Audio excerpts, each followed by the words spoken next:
Bom dia! Semana começando no embalo do Trump Trade, com Bitcoin rasgando máximas, dólar se fortalecendo, China com a economia ainda em dúvidas, e aqui no Brasil a gente segue aguardando pacote de cortes de gastos. Então vamos ver o que guarda essa semana pra gente. Bom, hoje é feriado nos Estados Unidos, os treasuries não funcionam, mas as bolsas funcionam normalmente, mas não tem nada de muito relevante saindo. Hoje a gente só tem aqui no Brasil Boletim Focus e algumas empresas reportando resultado. Na terça-feira a gente tem a ata do Copom, que se torna o dado mais importante saindo no Brasil, várias empresas reportando resultado, como BTG, CSN, Hapvida, e lá nos Estados Unidos, Home Depot, AstraZeneca. Na quarta-feira, a gente tem inflação ao consumidor, talvez seja o dado mais importante da semana para os Estados Unidos. Isso se torna extremamente importante justamente agora que a gente tem o dólar se fortalecendo, o Trump Trade rolando, expectativas de que vai ter mais inflação para frente. E aí, vamos ver se o Fed vai precisar atuar em dezembro. Isso aqui é importante. Já vou deixar aqui logo. Isso aqui é importante. Esse número aqui está cada vez subindo um pouquinho mais. Ainda está muito mais chance de corte de 0,25 para dezembro. 65% de probabilidade. Só que a gente já começa a ver com Trump Trade rolando, com uma expectativa de ser um governo mais inflacionário. Talvez as chances do Fed não cortar agora em dezembro e não cortar com tanta velocidade para frente esteja subindo um pouco. O mercado comece a pensar em precificar isso. Mas voltando aqui à temporada de resultados, a gente tem na quarta-feira Tencent reportando resultado, que é aquela companhia enorme da China, dona do WeChat. China que a gente já está com preocupações, pode ser importante ver o que vai sair nesse resultado. Já que no Brasil, o Banco do Brasil reporta resultado, Americanas, Boa Safra. Quinta-feira a gente tem produção industrial na China, vendas no varejo da China, muito importante ficar com isso de olho no radar. E nos Estados Unidos a gente tem, não tá aqui, né? Mas nos Estados Unidos a gente tem inflação ao produtor, que vai sair na quinta-feira. Disney reporta resultado na quinta-feira também. Aqui no Brasil, Banco Inter. E a gente tem o IBCBR saindo na quinta-feira também. E sexta-feira, para finalizar, é feriado aqui no Brasil. Uhul! Já nos Estados Unidos, a gente tem vendas no varejo, produção industrial.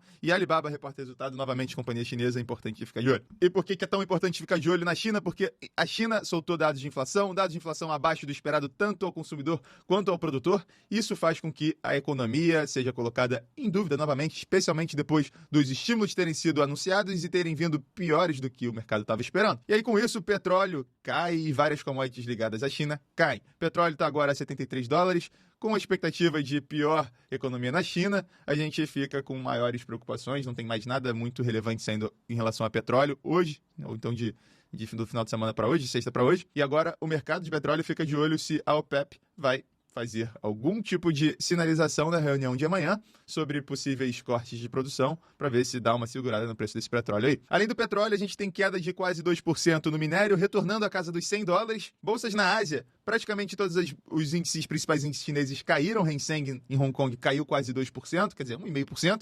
Só que a gente teve Shenzhen subindo 2%, não sei dizer o motivo. Já nas moedas, a gente tem o dólar DXY ganhando força novamente com o Trump Trade, muito por conta do euro, que está na mínima aqui de muito tempo. A economia lá na Europa não está tão forte e a gente tem essa dúvida aí sobre Trump ser inflacionário e ter que fazer com que o dólar permaneça com taxas de juros mais altas. Diferencial sobe, então o dólar DXY ganha aqui contra as principais moedas do mundo e também vem ganhando contra as moedas emergentes. Eu já falo sobre isso daqui, porque antes, importantíssimo trazer destaque para o Bitcoin, que rasga máximas e pega aqui a casa dos 81, quase 82 mil dólares por Bitcoin. Impressionante o rally que teve no final de semana do Bitcoin. Então agora voltando a falar sobre moedas emergentes contra o dólar, não é só o real que está se desvalorizando contra o dólar. Aqui, esse daqui é um gráfico do último mês, tá? De algumas moedas emergentes contra o dólar. O dólar, a partir aqui do dia da eleição, ele começa a subir. Sexta-feira ele subiu bem, é das principais emergentes. Você vê aqui, ó, quem mais perdeu,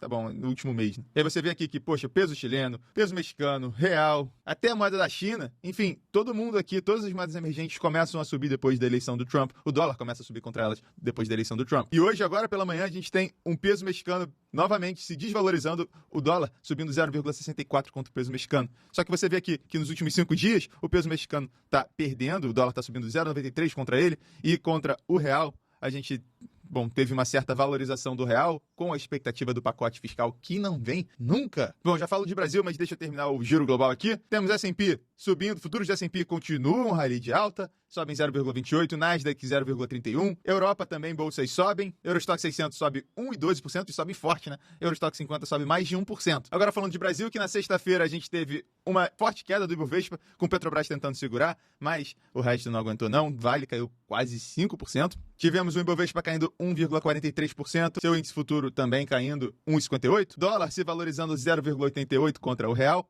Vale notar que ele abriu já subindo quase isso, chegou a subir mais, recuou ao longo do pregão, no finalzinho deu uma puxada. IDIs se valorizaram na ponta curta e ficaram praticamente inalterados nas pontas mais longas. Bom, e aqui no Brasil a gente novamente continua à espera do pacote fiscal. Vamos ver se ele vai decepcionar, botando mais lenha na fogueira para o dólar se valorizar contra o real e bolsas para baixo e IDIs para cima. Ou vamos ver se ele vem em linha com o que o mercado está esperando e isso dá uma segurada aí na valorização do dólar. Muito obrigado pela atenção, bons negócios e até amanhã.